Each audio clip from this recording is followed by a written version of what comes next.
Here we are at Disneyland Paris. We've gone all over the world. Backstage, Disney Starlight Parade. Scenic elements very specific to Hong Kong. Choreography makes the story better. Laser, fire. Brand new character called Disney Live Entertainment. It's thrilling, exciting, it's terrifying. The theatrical arm of Walt Disney Imagineering. Every one of these floats has 50,000 pixels swirling all around. First full-scale Encanto float. Snow machine wink back to spectral magic. Oh, why can't the costumes match floats? Everybody expects the castle, but they don't expect lighting placed throughout the skirt. Looking out at the water and saying, I want to do that. Since I was a child. He dropped that stone into the pond and it caused a ripple.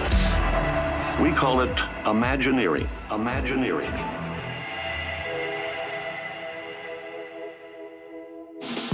So I want to tell you a story. When I first started working for Disney, I was trying to work out what's the purpose of live entertainment in a Disney park. And someone gave me the letter from Walt in the cast handbook in the 1960s. It said, Disneyland is a show. That was what helped me understand. This is a stage, every day is a show. He called it a good-sized theater. And so many people didn't understand it. Yeah. Because it was too big of a vision for them. Even from his opening day speech, to all who come to this happy place, welcome. He told us what he wanted, and he gave it his all. And it still echoes down the ages. I guess when I sit here in Disneyland, I can get a few chills, honestly. Just a few 100 yards from here on like day one. There was a parade coming down that street with knights on horseback and characters. It all began, right down the street here we at are the 7 castle. years later. Even from day one, entertainment was included. It was that piece that really kind of held everything together, something that everyone must come and see. Our Imagineering colleagues create these beautiful stages for us. But then it's our job to make them come alive. Yeah, for me, it's always the heart. I always look at it and say, my mother's passed away, but what would she think of this? And what I do, and just say, what will make it emotional? We are live, and live entertainment brings that park to life. We bring emotion to it and heart to it. It's all about the inspiration and the imagination. And it's about the boom, the spectacle, and all that kind of stuff. Because ours is an ancient craft. Yeah. People have been telling stories for the whole history of humanity. And that's what we continue to do. Because I truly believe that our guests come to our parks wanting to be immersed in and live in the stories and to escape into those stories. And that's great. So our job is to use our ancient craft and the best possible technologies to help people do that. Yeah. And it's the fusion of that action that we do and the imagination of the guest that come together to make the story come alive.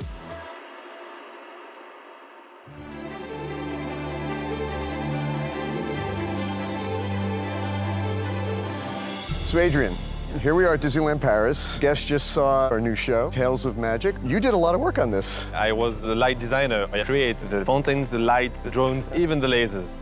We brought the projection out into Main Street. Yeah, it's a new stage for us. All this video come alive on Main Street. And everybody expects the castle, but they don't expect this. What's your favorite scene, actually? The battle between Zurg and Buzz. You can see lasers on the buildings all around. It's really a funny moment. All the aliens appears everywhere. I love how he looks like he's actually in the room. Yes. On this building, we have some projectors hiding. They're just hiding in those flowers. Yeah, exactly. But during the day, we can see nothing. And the projection is all new on the castle. The color, the detail, that looks unbelievable. We have new lighting fixtures on Central Plaza. They are so powerful. When we turn on them, there is no end of light. So just keep going through space. Yeah, keep going through space. Exactly, because it's a laser source. These were first used at the Olympics here in Paris. Completely. They use it on the Eiffel Tower. So you can see all our lighting fixture all around us. It really is amazing. Now we're on the roof of one of the buildings along Main Street. We have 18 projectors to do big beams all around Main Street. We have 20 projectors behind the castle, 16 on Central Plaza, and 18 on the roof on Main Street. All of that doing the giant light in the sky. It's amazing all the tools. Lighting, lasers, projectors, snow. We have snow machines on Main Street during the Beauty and the Beast part. So magical to see snow every day at Disneyland Paris. Right, no matter what the weather. Yeah. Really beautiful.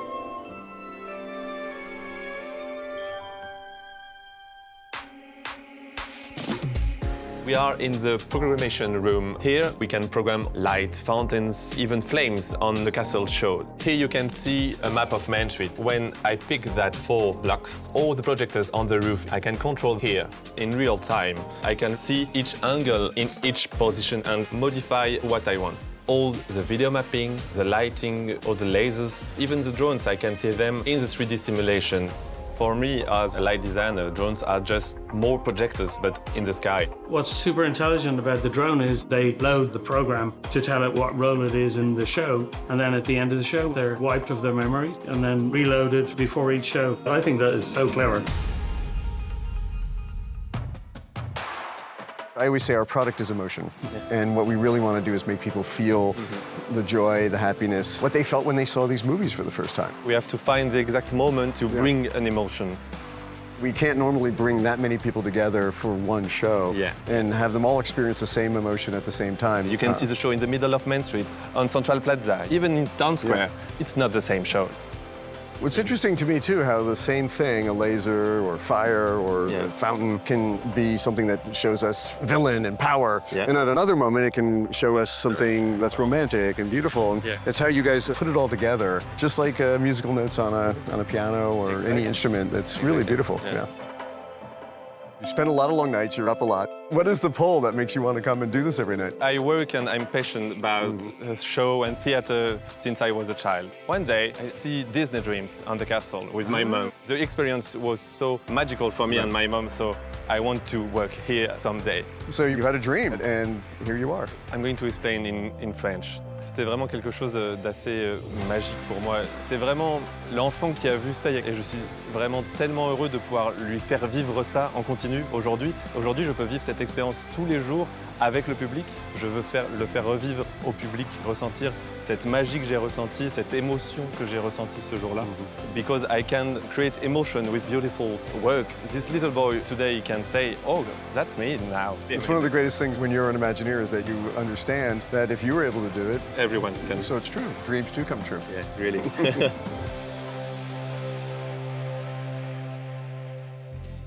I grew up out in Palm Springs. I was in theater, arts, music, the whole thing. But my uncle played for the San Diego Chargers. What? Yeah. And this halftime show was the most amazing thing I'd ever seen. And I said, I want to do this. So when I was 17, I came up here and met with the art director. And I was in the art department starting as a model builder. Small World actually was kind of the first thing that I got to do. It's just been this dream journey. I can dream of nothing else. Well, I'm just a theatre guy. I just want to put shows on since I was young. I mean, I started putting on Shakespeare plays and Scottish castles, moved into musical theatre in London, ended up being in China. That brought me to Disney. My first role at Hong Kong Disneyland. You and me did Paint the Night together, and it has some crazy hundreds of thousands of points of light. One of the most technologically advanced parades. Yes, it is. But at exactly the same time, we were also working with a shadow puppetry company, and that show had one source of light, and it had to be white. It was that moment that struck me. Unbelievable technical innovation and the ancient artistry can both coexist in this company. Yeah. That to me was like, I'm done, I'm in.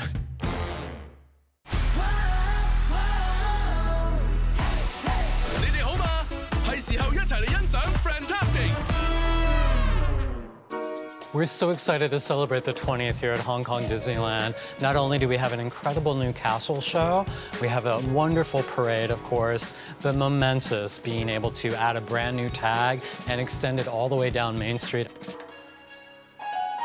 And this is for the 20th anniversary of Hong Kong Disneyland. Isn't that amazing? One of the most important things, as you know, when we design anything for Imagineering is to make sure that the story and the creativity that goes into the parade is unique to that particular place. And so we've taken great care that the music, the language, the graphics, the scenic elements are all very specific and unique to Hong Kong. And also based on how to celebrate in Hong Kong about already 20 years.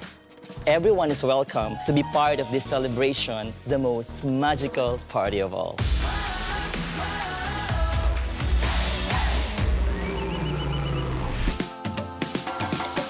With the characters that are speaking Cantonese on the floats, I think it's a great way of incorporating the local culture into a Disney parade.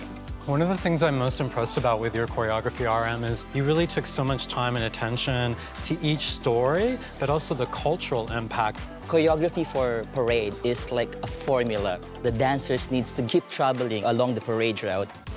As they travel, they also need to tell a story through movements and dance. Each style of choreography is also themed to each float that makes the story even better. Encanto is a great example of bringing in the world of the film, but also the world of Colombia through the music, through the dance, bringing those characters and that energy to life. This is the first full-scale Encanto float that we've ever designed for any park in the world. It was really a great challenge to encapsulate this entire magical story in one object that also has to move. Exactly. It's not a static thing. If you've seen the movie Encanto, you know that the casita itself is a character, and we needed to bring that to life in a real way. You have to consider all of these different factors, the engineering, the operations, and there's a chassis on the bottom that the whole scenic sits on, and there's so many different things that have to get integrated into this, and obviously the driver who operates the float. And in this one in particular, we have a lot of physical animation. It has so much actual mechanics inside of it that move all the different parts of it, and that was a huge engineering challenge just to get it all to fit. With Encanto being so big, we actually had to cut it in half.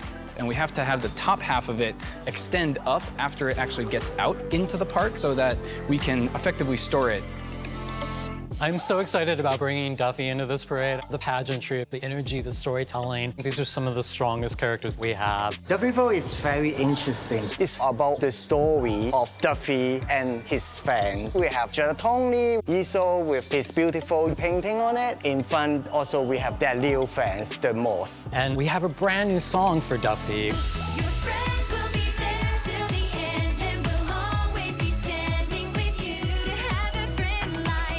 We were really lucky to create such an original new song. Being able to bring these characters to light in a whole new way is such a special treat. And Duffy's a great addition to this parade because it's something that the guests here in Hong Kong really love.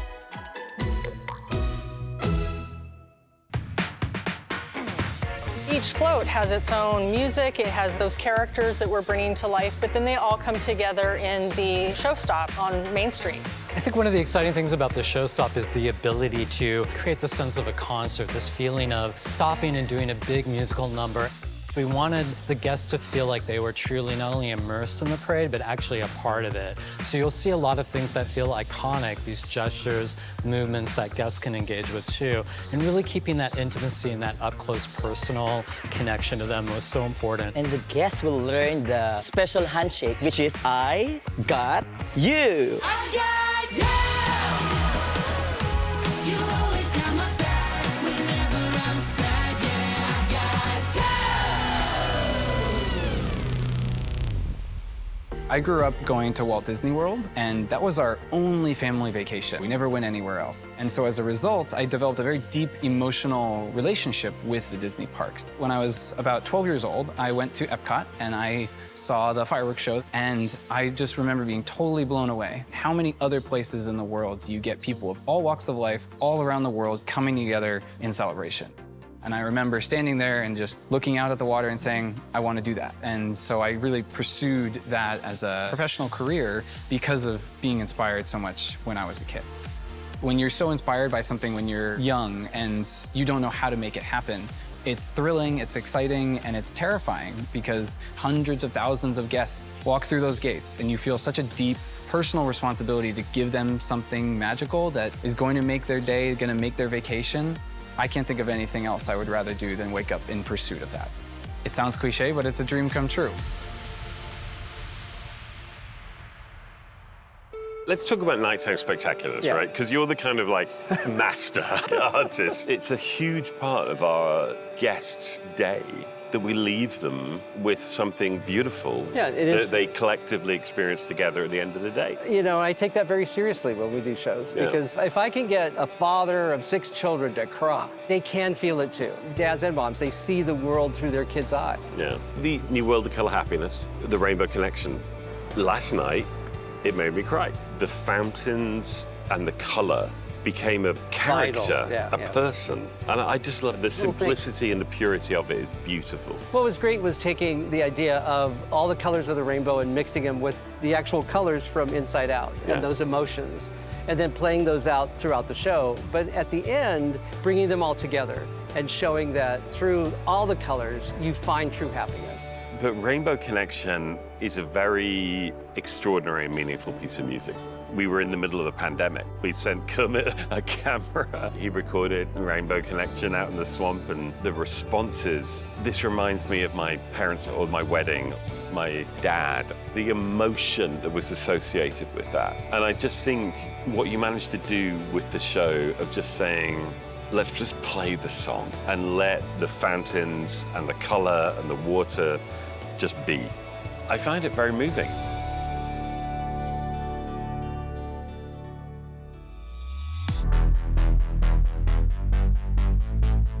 So here we are, backstage. Yes. Making final preparations for our new Disney Starlight Parade. Rehearsals, lighting, programming, everything you can imagine. This is 10 years since there was a nighttime parade at Magic Kingdom, and you can really sense the excitement. It's palpable around here. I am so excited about this constellation of Disney dreams that we are bringing to life. Start with the Blue Fairy to the rooftops of London, following the second star to the right. Then we travel to the Kingdom of Rosas. From there, we celebrate the family madrigal and the world of Encanto, Frozen and Elsa. Then we go to the world of Coco with Miguel and Dante and Pepita. Then Moana. And finally, we get to our grand finale, our Starlight train, who just happens to go by the name of Whimsy. This is the new character. This is our finale float. This is what This we're is our planning for, finale yeah. float. This is home to so many of our characters. I think what strikes me is the scale and the grandeur, the beauty of the parade. But also at times it's just delicate moments and that sense of beautiful starlight and it's floating along. We wanted it to be big and grand and gorgeous, but also funny, sweet, and thrilling. Classic stories and new stories, iconic moments that I hope will really resonate with our guests and will create memories that they will treasure and talk about for the rest of their lives. What a special moment to be right on the cusp of bringing a brand new nighttime parade to our guests.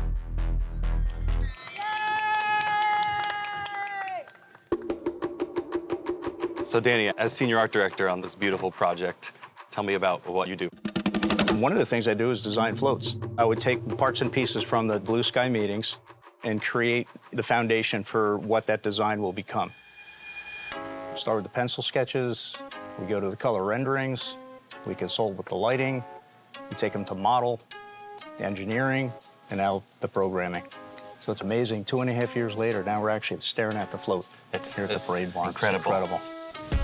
I love that we get to take your beautiful renderings and we get to craft this beautiful moment over the entire loop of music that ebbs and flows, all of that starlight, make sure that we get all of that.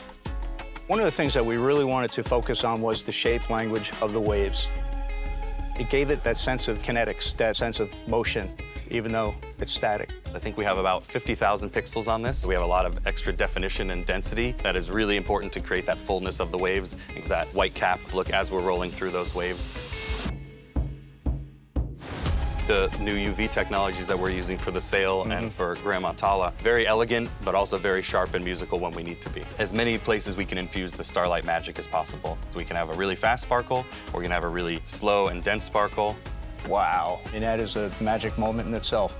Parades have been a lifelong part of my Disney journey and as a guest. And I remember being about 10, watching Spectro Magic with my parents and be mesmerized by what that was.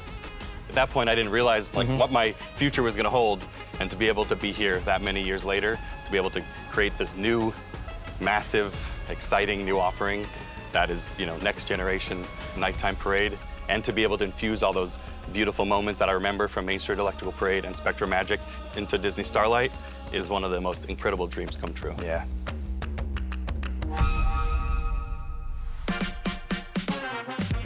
The original Main Street Electrical Parade was one of the first entirely electronic pieces of music. Then you had Spectro Magic, which brought in a whole orchestral element. Yeah. So our idea was, let's bring the electronic and the orchestral elements together.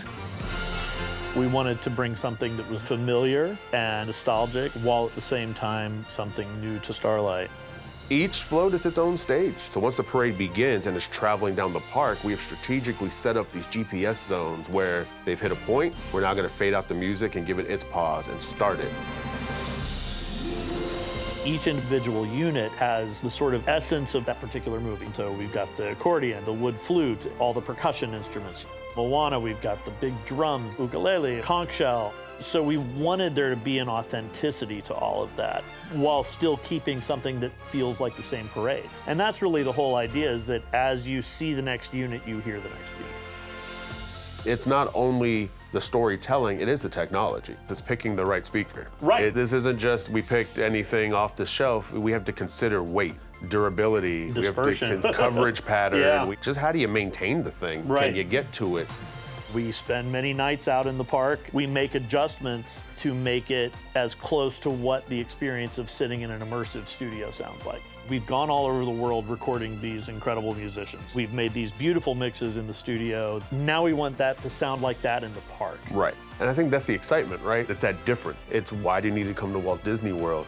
It's to stand here and feel that, to get those chills. And I love it because we're going to ignite and inspire that next generation. Everyone has dreams. There's a few of us that are crazy enough to create it, but it's that inspiration piece for the next. The future us might be standing in the park watching this and get a moment, and they're telling this story, hopefully 20, 30 years from now. Our team here at Costuming takes it from page to stage. We have designers, production support specialists, pattern makers, designing custom prints just for our costumes, leading all the way into documentation, laundry processes, placements of rhinestones, and ultimately photo documentation and photo editing, taking the rendering and literally bringing it to life. Everything on a costume needs to be sourced and purchased by us. Not only the pretty things, all the hidden things that make the garment what a garment is. These costumes are our royal court dancers, inspired by Dancing Through the Stars. There's also a little nod to Mary Blair in here, this very airy way to her designs. This has our beautiful custom galaxy print. You'll see it throughout the parade in many areas on some of the floats as well as many of the costumes. The lights live on our satin layer. Then we lay organza on top of it that has our custom print. And you can also see that from underneath, you don't even see the lights or the wires. The performer does not feel them at all. Lighting has been intentionally placed throughout the skirt to be kissed by starlight. Each light is individually placed, and then they feed into a box that we plug into the battery. What is also really cool is that the lights are going to sync with the music and the floats. And then we have our finishing touches with the rhinestone appliques, all hand placed by our costume assistants. Many, many hours of work go into the rhinestoning as well as the sewing and construction of this skirt. They're just tiny little points of light that are going to dance and twinkle and sparkle, kissed by the stars once again. My name is Dana. Today I'm going to walk you through some of the animated content that we created custom for the Disney Starlight Parade. When we started talking about Jiminy Cricket, our team did a concept animatic of what would he do if he was made of starlight. The Jiminy Cricket is going to be prominently displayed at the end of our Disney Starlight Parade at Magic Kingdom, and it's going to be a wink back to Spectro Magic, where he was also waving goodbye to our guests at the end of the parade. We created a rough idea for what Jiminy's animation was going to be. When we brought that to legendary Disney animator Eric Goldberg, he helped us refine that, and he did it traditionally, pencil to paper. Awesome. We scanned those pencil drawings and gave him a nice, smooth animation that we can apply the effects to later on. The parade starts with the Blue Fairy, so we wanted to make sure we got back to our roots and looked at the film of Pinocchio. I started looking at the playfulness and fun magic of Tinkerbell and how it spreads out once she flies through, and you create these wonderful little pockets of pixie dust. We also looked at Fantasia, different kinds of arcs and movements. All of these different elements that we've been encompassing over years of history over at Walt Disney Company are now being brought to life in this way. And you can find this magic throughout the entire parade, which is equally as exciting.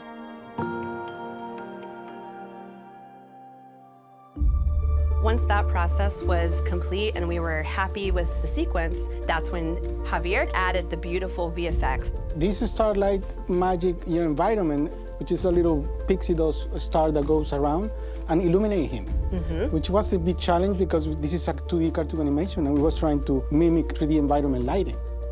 To do the 3D lighting, we have to break down Jiminy in 72 different pieces, like fingers, hands, arms, everything separate, but the team did a great job.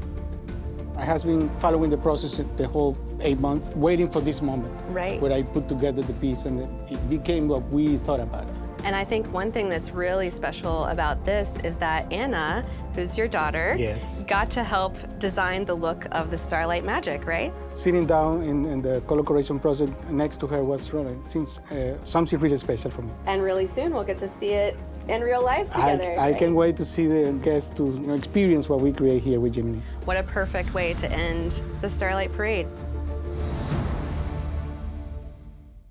Another really fun float that we got to help out with was the brand new character called Whimsy. He is, like Jiminy, made of the starlight. He is this childlike, whimsical character, so we wanted to keep him youthful, happy, playful. We wanted him to dance, have that energy of the parade. You also studied a lot of vintage animation. I looked back at old Silly Symphonies animation shorts so that we could bring in some of that older and then bring it into the new, make him look super magical. And then he's like, here I am, peekaboo. It's so magical. I love it.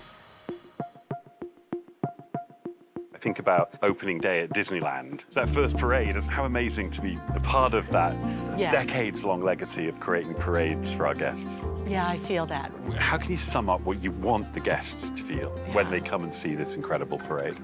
I'm hoping that they walk away from this understanding and feeling the power of what it means to put your dream out there in the world and go after it, and eventually get to celebrate it coming true. That's what I hope they get from all of this, right? Yeah. So my first Disney parade experience was as a performer in the Tencennial Parade. And then I got really lucky and I got to actually choreograph the Remember the Magic Parade, which was the 25th anniversary parade here. And I did the 30th, which was the Share a Dream Come True Parade. And now to get to create something that will hopefully live on for a long time, to be able to be a part of that, I just feel so blessed. It's very special. It I really just is. do. Yeah. I just do, and I'm grateful.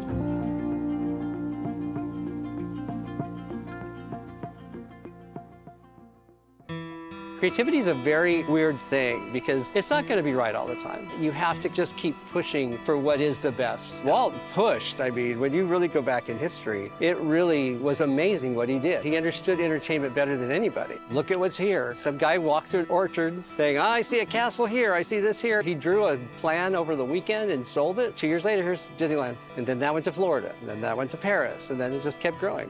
It's an extraordinary privilege to I agree. carry on that tradition and that legacy. But sometimes I do feel that, like a hand on my shoulder, saying you better get I this felt right. it big time, like when Bob Gurr, who's one of the Disney legends, came up to me and he goes, I have to tell you this. Walt Disney would love this. You're doing new stuff and it's creative and it's where he would go with things. So I just wanted to thank you. Wow. And that to me was one of the best comments I've ever gotten. Because you're like, I knew Walt Disney, he worked with him. It's fun to hear things like that. Because you get so involved with everything and so in the weeds sometimes. You're here because of one man. You're here because of Walt Disney. And he dropped that stone into the pond and it caused a ripple. And that ripple has gone everywhere. And that's what you need to remember, is that one guy had a vision and you can have a vision too. Become part of that vision and drop your vision into the water and watch people. And if it's new and innovative, it might just go to new heights that you've never imagined. But don't be afraid to do it or try it.